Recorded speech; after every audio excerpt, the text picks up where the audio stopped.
काळ बदलतोय असंही घडू शकतं. या कथासंग्रहातली ही लघुकथा आता आपण ऐकूया. कथा ऐकण्यापूर्वी लेखकाचा अल्प परिचय मी आपल्याला करून देतो.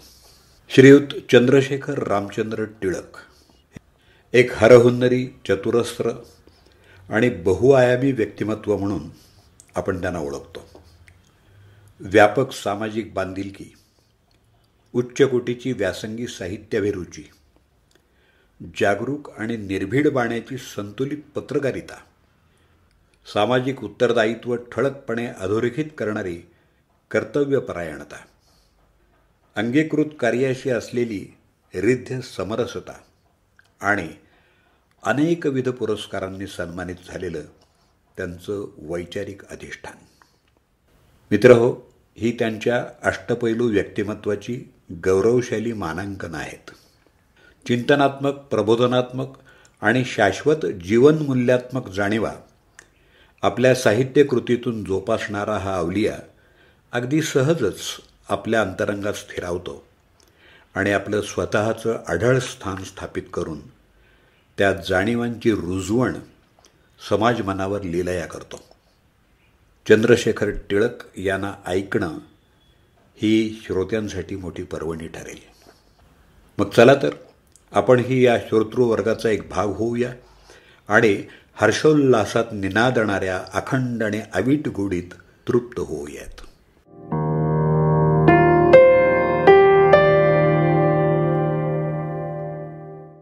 काळ बदलतोय. लेखक चंद्रशेखर टिळक. अभिवाचन दत्ता सरदेशमुख. काळ बदलतोय.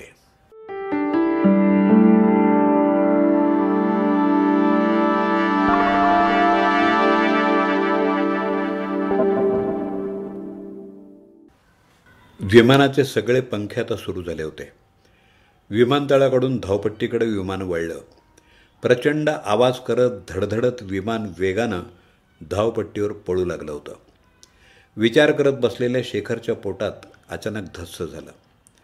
विमान धावपट्टी सोडून पूर्ण वेगात आभाळाकडे झेपावत निघालं. विमानाच्या वेगाबरोबर शेखरच्या विचारांचा वेगसुद्धा वाढत होता. विचार करून करून डोकं सुन्न झालं होतं. काय करावं काहीच सुचत नव्हतं. पुढं काय होणार काहीच कळत नव्हतं. त्याला मनोमन वाटत होतं की भारतात परत येण्याची ही त्याची अखेरचीच वेळ ठरावी.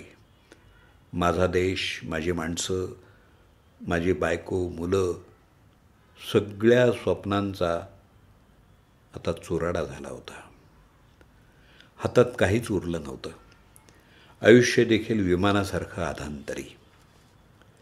विमान निदान न्यूयॉर्क विमानतळावर लँड तरी होईल, पण माझ्या आयुष्याचं काय? अमिता काय चुकलं ग माझं? एक मोठं प्रश्नचिन्ह. मुंबई ते न्यूयॉर्क या 16 तासाच्या प्रवासात तो फक्त एकटाच आणि कदाचित आयुष्यभर. हो, नाही पटत माझं अमिताशी. वरचेवर भांडणं होतात आमची. प्रत्येक वेळी भांडणाचा शेवट निव्वळ तिचे किंवा माझे आई बाबा. अरे, हे काय कारण असू शकतं का? येताना काही दिवस आधी तो सासूरवाडीला जाऊन आला होता. त्याला ठाऊक होतं अमिताही तिथंच होती, मुलंही तिथंच होती, पण नाही आली भेटायला. पुरुषासारखा पुरुष असून बाहेर पडल्यावर त्याला रडू कोसळलं होतं. त्यानंही नाही हाक मारली. एकमेकांचे इगो पराकोटीला पोचलेले. त्याला पटलं आपलंही थोडं चुकलंच. विमान थोडं स्थिरावल्यावर आता खानपान सेवा सुरू झाली होती. बिझनेस क्लासमधली ती एअर होस्टेस अतिशय आदबीनं त्याला विचारत होती, any drinks sir? Yes, black label with ice, make it full, thank you. असं म्हणत शेखरनं तो ग्लास पटकन तोंडाला लावून रिकामा केलासुद्धा. One more please. ती एअर होस्टेस शेखरकडं आश्चर्यानं बघतच राहिली. I say one more please. Shekhar आपल्या विचारात मग्न.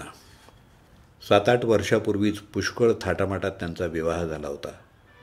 अमिता सुरेख, देखणी अमेरिकेतूनच MS झालेली, तिथंच नोकरी, शेखरच्या अगदी तोडीला तोड. सुरुवातीची काही वर्ष संसार अगदी सुखात चालला होता. दोघांचा मिळून पगार चांगला मिळत होता. म्हणेल ती वस्तू घरात येत होती. दोघांच्याही सुरेख इम्पोर्टेड गाड्या. प्रत्येक वर्षाकाठी कधी शेखरचे आईवडील, कधी अमिताचे आईवडील येऊन जाऊन राहत होते. त्यांच्या त्या 2-2.5 महिन्यांच्या काळात प्रत्येक विकेंडला सगळेजण बाहेर जात होते. कधी नायगारा, कधी न्यूयॉर्क, कधी वॉशिंग्टन DC. जेवढं जास्तीत जास्त पाहता येईल तेवढं पाहणं आणि फिरणं. दिवस अगदी मजेत जात होते. पण अमिताच्या गरोदरपणामध्ये हळूहळू भांडणाला सुरुवात होऊ लागली. बाळ कुठं व्हायला हवं, इकडं अमेरिकेत का इंडियामध्ये? माझ्या आईवडिलांना बोलवायचं की तुझ्या आईवडिलांना? दोघांनाही वाटत होतं की माझ्या मनासारखं व्हावं. कोणीही बोलण्यात कमी नव्हतं, शिक्षणात कमी नव्हतं, पैसे कमावण्यात कमी नव्हतं. दोघंही बरोबरीचे, स्वतंत्र, स्वतःच्या कर्तृत्वानं स्वतःच्या पायावर उभे असलेले. आता तिला त्याचे आईवडील सांभाळायला यायला नकोत, तर त्याला बाळंतपणासाठी तिचे आईवडील नको. मग प्रश्न सुटायचा कसा? संपूर्ण जगाला पडलेला हा प्रश्न शेखर आणि अमिताला पडला तर नवल ते काय? मला माहीत आहे तुला इंडियात का पाठवायचे ते. पहिल्या बाळंतपणाचा खर्च वसूल करायचा असेल ना माझ्या आईबाबांकडून. मी म्हणेन तसंच व्हायला हवं, शेखर म्हणाला. मग मी म्हणेन तसं का नाही? प्रायोरिटीज कुणाच्या महत्त्वाच्या, तुझ्या की माझ्या? संसार कुणाचा? तुझा आणि माझा मिळून ना. मग टोकाला जाऊन मोडायचा का? मी म्हणेन तसंच व्हायला हवं, शेखर म्हणाला. मग मी म्हणेन तसं का नाही? सांग ना अमिता. प्रायोरिटीज कुणाच्या महत्त्वाच्या, तुझ्या की माझ्या? संसार कुणाचा? तुझा आणि माझा मिळून ना. मग टोकाला जाऊन मोडायचा का? मी जर तुझ्या बरोबरीनं काम करते तर मग मी म्हणते तसं का घडू नये? तुझे आईवडील ऑलवेज ऑन टॉप प्रायोरिटी. तुला म्हणे तुझ्या आईवडिलांनी वाढवलं, लहानाचं मोठं केलं, कोंड्याचा मांडा करून घातला. आणि मला काय माझ्या शेजाऱ्यांनी वाढवलं का? स्वातंत्र्य, व्यक्तिस्वातंत्र्य, मिळालेले अधिकार, हक्क, बरोबरी. मग ॲडजस्ट कुणी करायचं? मी? व्हाय मी ओनली? असं करत करत एक नाही अमिताची 2 बाळंतपणं झाली. तरी देखील खटके वाढतच होते. विचारांची दरी रुंदावत होती. आता तर कोणतीच गोष्ट सरळ घडत नव्हती. प्रत्येक वेळी प्रश्न, वादंग आणि मग भांडणाचा उद्रेक. एकमेकांची तोंडं पाहणंसुद्धा नकोसं वाटू लागलं. सुरुवातीचे काही दिवस ही भांडणं निदान बेडरूमच्या 4 भिंतीआड तरी मिटत होती. आताशा तेही घडत नव्हतं. धुसफूस वाढत होती, घुसमट वाढत होती. आणि अचानक एक दिवस स्फोट. अमितानं आपल्या 2 मुलांसह इंडियामध्ये परत जाण्याचा निर्णय घेतला. शेखरकरता एक लहानशी चिठ्ठी लिहून ती निघाली परत भारतात यायला. बरोबर 6 वर्षाची धनश्री आणि धाकटा आनंद फक्त 1.5 वर्षांचा. घरी आल्यावर शेखरला धक्काच बसला. आपापसातली भांडणं या थरापर्यंत जातील असा विचार देखील त्यानं केलेला नव्हता. अमिताचा हा आत्मघातकी निर्णय. ठीक आहे, चुकत असेल माझंसुद्धा, पण त्याची ही शिक्षा? खरं तर अमिताच्या पाठोपाठ तो निघणार होता. पण रजेचा प्रॉब्लेम. कसंबसं बॉसला पटवून तो 15 दिवसांची रजा मंजूर करून भारतात आला. अमिताला पाठवायला, तिला परत न्यायला. पण काय घडले हे? अमिता आणि त्याची मुलं भेटलीसुद्धा नाहीत त्याला. या विचारांच्या नादात शेखरनं अजूनच मद्य मागवलं. इकडं 2 मुलांबरोबर अमिता वडिलांकडे हजर झाली. अमिताचे वडील धनंजय कुलकर्णी VRS घेऊन रिटायर झालेले. मुंबईतल्या उपनगरामध्ये गोरेगावला एक लहानसा ब्लॉक. आई गृहिणी. अचानक अमिताला घरी आलेली बघून दोघांना आश्चर्याचा धक्काच बसला. बाबांचा प्रश्नांचा भडीमार. बाबा, एवढे एकदम प्रश्न नको आहेत. सगळं काही नंतर सविस्तर सांगेन मी तुम्हाला. एवढं बोलून काहीही न घडल्यासारखं दाखवत अमिता तिच्या खोलीकडे वळली. काही दिवस असेच गेले. नातीकडून हळूच आईबाबांचं भांडण झालंय एवढं मात्र धनंजय कुलकर्णींना कळलं. पिंकीच्या म्हणजे अमिताच्या कलानं घेऊया असा विचार करत आईबाबा गप्पच राहिले. नातवंड आल्यामुळं अमिताच्या आईची गडबड मात्र वाढली होती. आता मात्र धनंजय कुलकर्णींची चिंता वाढू लागली. काय घडलं असेल नेमकं. वाढत्या वयाबरोबर आता मुलीचीही काळजी वाटू लागली. एक दिवस पिंकीला हाक मारून धनंजय पंतांनी विचारलं, का गं, काहीच बोलत नाहीस? शेखरचाही फोन नाही. काय चाललंय तुमचं दोघांचं? धाकटी धनश्री देखील म्हणत होती, तुमच्यात काही भांडण झालं आहे म्हणून. पिंकी शांतपणे म्हणाली, बाबा, मी घटस्फोट घ्यायचं ठरवलं आहे. डोकं फिरलंय काय? घटस्फोट? होय, शांतपणे उत्तर देऊन पिंकी निघून गेली. अचानक असं काय ग्रहण लागलं? एवढा सुखाचा संसार सोडून ही मुलगी असं सांगते. शेखरचं बाहेर काही लफडं तर नाही ना? काही व्यसन, कर्ज? नाही, मला नाही वाटत तसं. धनंजय पंतांचं स्वागत. धीर करून त्याने शेखरला फोन लावला. बोला बाबा. हो, मी पण भारतातच आलो आहे. 2च दिवस झालेत. 15 दिवसांची रजा आहे. मलाही तुम्हाला भेटायचं आहे. उद्याच येतो मी. अगं, शेखरही आला आहे. उद्या येणार आहेत जावे बापू आपल्याकडं. तेव्हा काहीतरी चमचमीत करा. शेखर येऊन बाबांशी बराच वेळ बोलत बसला होता. त्याला खरं तर अमिताला भेटायचं होतं, पण अमिता दोन्ही मुलांना घेऊन मुद्दाम मावशीकडे निघून गेली. बाबांचं फोनवरचं बोलणं तिनं ऐकलं होतं. आपण येणार म्हणून मुद्दाम मुलांना बाहेर घेऊन गेली आहे. एवढा माज असेल तर जाऊ दे, जाऊ दे, जिथं जायचे तिकडे जाऊ दे. मीही एकटा जगू शकतो म्हणावं. खरं तर प्रेमानं समजावायला आलेल्या शेखरचा इगो आता आड आला. सहन होत नाही आणि सांगताही येत नाही अशी आडमोठी परिस्थिती. अमिता घरी नाही हे कळल्यावर बाबांबरोबरचं बोलणं आवर्त घेत शेखर तडक घराबाहेर पडला. परंतु एकंदरीत शेखरशी झालेल्या बोलण्यावरून मात्र धनंजय पंतांना कुठंतरी आशेचा किरण दिसू लागला. नाही, अजून वेळ गेलेली नाही. अमिताला समजावावं लागेल. एखादा मामूली विषय या दोघांनी प्रतिष्ठेचा केलेला नसेल ना, आणि एकमेकांचा इगो त्यांच्यात दरी निर्माण करत नसेल ना. नाही, अमिताशी मला बोलावंच लागेल. 2च दिवसात बाबांनी तिला हाक मारली. पिंकी, आज जेवण इतकं सुंदर झालं होतं. अगं, पोट जड झालंय. चल जरा बाहेर जाऊन शतपावली करून येऊया. चालता चालता बाबांनी विषय काढला. बोल पिंकी, काय एवढं मोठं भांडण करून आली आहेस? शेखरही विशेष काही बोलला नाही. तो काय बोलणार कप्पाळ. शेखरशी लग्न करून ही तुमची पिंकी मात्र पूर्णपणे फसली आहे बाबा. अगं, झालं काय एवढं? बाहेर काही प्रेमप्रकरण आहे का त्याचं? का दारू पिऊन त्रास देतो तुला? का मुलांकडे लक्ष देत नाही? का त्रास देतो तुला? सांग ना. काही नाही. मला म्हणतो नोकरी सोड आणि मुलांकडे लक्ष दे. दुर्लक्ष होतंय म्हणे मुलांकडं. दुर्लक्ष होतंय मुलांकडं, पण माझं नाही, त्याचं. आता याचं ऑफिस लांब म्हणून सकाळी लवकर घरून निघतो. 2-2.5 तासांचा ड्राईव्ह म्हणजे 5 तास ड्रायव्हिंगमध्ये जातात. रात्री उशिरा घरी येतो. तो घरी येईपर्यंत मुलं कंटाळलेली, हा कंटाळलेला. धनश्री आणि आनंद तर बऱ्याच वेळा झोपलेलेच असतात. मलाच विचारतात, बाबा इथं राहतात का दुसरीकडं म्हणून. मीही सकाळी लवकर उठायचं, मुलांना डे केअर आणि बेबी सिटिंगला सोडायचं, येताना मीच घेऊन यायचं. बाबा, आमचं लाईफ अगदी मोनोटोनच झालं आहे. त्याला म्हटलं घराच्या जवळपास नोकरी बघ, तर मला म्हणतो नोकऱ्या काय रस्त्यावर पडल्यात का म्हणून.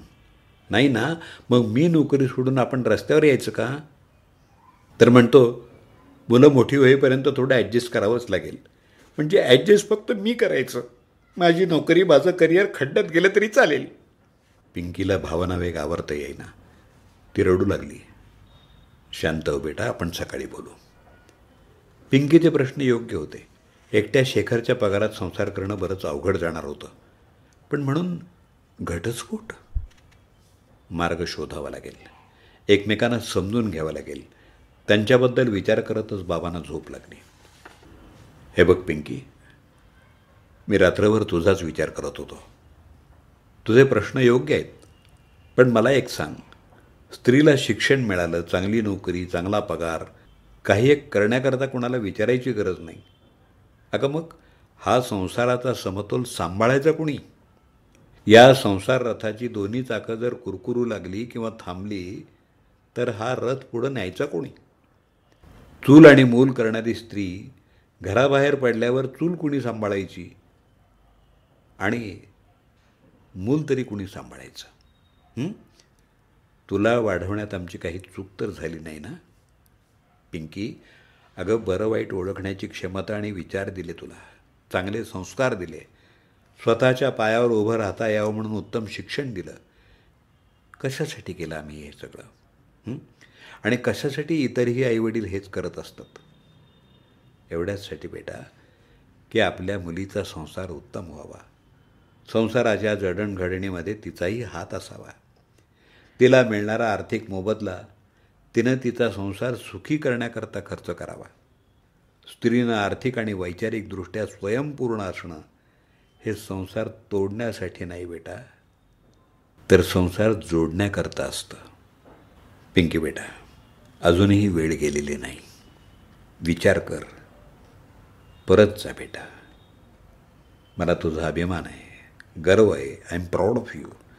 तुझ्या कर्तृत्वावर विश्वास आहे माझा. हा ढासळणारा बुरुज तूच परत उभा करू शकतेस. आमचे आशीर्वाद आहेत तुला.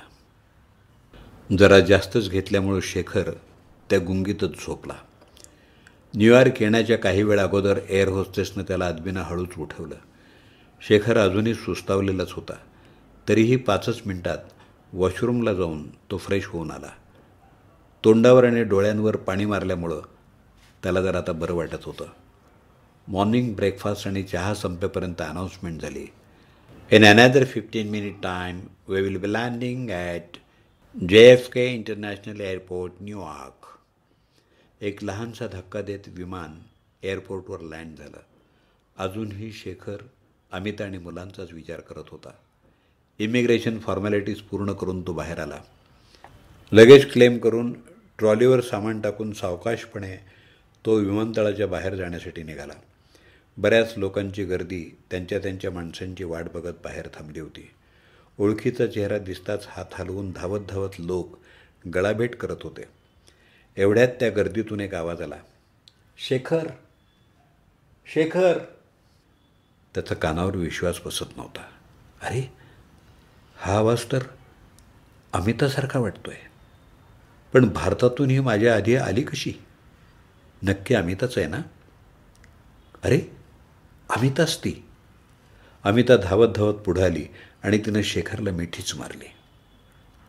चुकलं माझं शेखर, चुकलं माझं, असं म्हणत त्याच्या खांद्यावर डोकं ठेवून ती रडू लागली. चुकलं तुझं नाही, माझं चुकलं Amita. I was very harsh with you. I am sorry. पण तू माझ्या आधी इथं कशी आलीस? हे बघ, ते नंतर सांगेन. आधी बाहेर पडूया. धनश्री आणि आनंद बाहेर गाडीतच आहेत. जवळजवळ धावतच दोघंही पार्किंग लॉटकडे निघाले. अमितानं शेखरचा हात हातात घट्ट धरून ठेवला होता. या हातामधला आत्मविश्वास शेखरला बरंच काही सांगून गेला. शेखर मागच्या सीटवर बसून धनश्री आणि आनंदमध्ये रमला होता आणि अमिता ड्रायव्हिंग सीटवर बसून शांतपणे गाडी चालवत होती. गाडी चालवता चालवता तिला बाबांची आठवण झाली. बाबा म्हणाले होते, स्त्रीनं आर्थिक आणि वैचारिकदृष्ट्या स्वयंपूर्ण असणं हे संसार तोडण्याकरता नाही बेटा, संसार जोडण्याकरता असतं. बाबांच्या आठवणीनं टचकन अमिताच्या डोळ्यात पाणी आलं.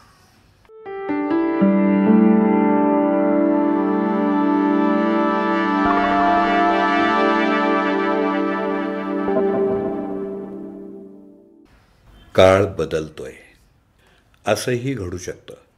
या कथासंग्रहातली कथा आपण ऐकलीत. लेखक चंद्रशेखर टिळक. त्यांचा मोबाईल नंबर 9322403382. अभिवाचन दत्ता सरदेशमुख. 8329730186. काळ बदलतोय, मित्रहो, ही कथा आपल्याला आवडली असेल तर नक्कीच आपल्या इतर मित्रांना ती फॉरवर्ड करा. आपल्या प्रतिक्रिया, अभिप्राय आपण लेखक चंद्रशेखर टिळक यांनाही कळवू शकता किंवा अभिवाचक मी दत्ता सरदेशमुख यांनाही कळवू शकता.